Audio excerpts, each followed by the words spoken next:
სულაც არაა რთული სკოლის გაზეთის შექმნა. დარწმუნებული ვარ, შეგვიძლია საინტერესო მასალები შევაგროვოთ. შენ კარგად წერ და დარწმუნებული ვარ, ამ პროექტსაც ძალიან კარგად წარმართავ. მაგრამ ხომ უნდა გავითვალისწინოთ, რომ ბეჭდა თანხებს მოითხოვს. იქნებ ონლაინ ვერსია გავაკეთოთ. მართალია თანხები სჭირდება, მაგრამ მთავარი მაინც არის იდეა. ფორმას ერთად მოვიფიქრებთ.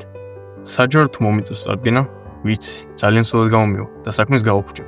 იქნებს ხომ გავაკეთოს. არა უშავ, შეგიძლია შენი ნაწილი წერილობით მოამზადო, ან რამე სხვა შენთვის კომფორტული როლი მოირგო. ისე პრეზენტაცია მესმანერვიულებს. თუ გინდა შეგვიძლია ვივარჯიშოთ.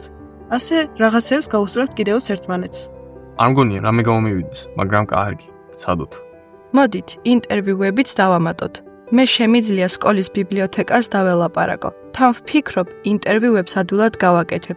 შეიძლება ტელეფონით ან ონლაინაც ჩავწერო, ისე რომ სიარული არ დამჭირდეს.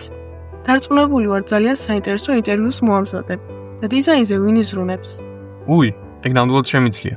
კარგად ხატავ და ფიქრობ, შემიძლია საინტერესო დიზაინს გავაკეთო. ვა, მაგარია!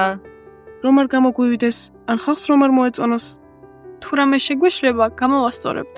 თავარია მანამდე არ დავანებოთ თავი, სანამ დავიწყებთ. სირთულეები ჩვეულებრივი ამბავია, მაგრამ ერთად გადავჭრით. თუ პირველ ნომერი გამოგვივა, მერე ადვილად ავუწყობთ. მოკლედ, დაწყება ყველაზე რთულია. სტატიები უნდა დავაბალანსოთ. ჭირდება როგორც მხიარული, ასევე სერიოზული საკითხებიც. და რაც ბევრ საინტერესო ადამიანს ჩავრთოთ, გაზეთიც უფრო კარგი გამოგვივა. წავალ მოძებნი ინფორმაცია სასკოლო უსაფრთხოების წესებზე. მე დავიწყებ სტატიას სკოლის სპორტულ მიღწევებზე. უცებ რაღაც მონახაზი გავაკეთე დიზაინისთვის. ნახეთ აბა.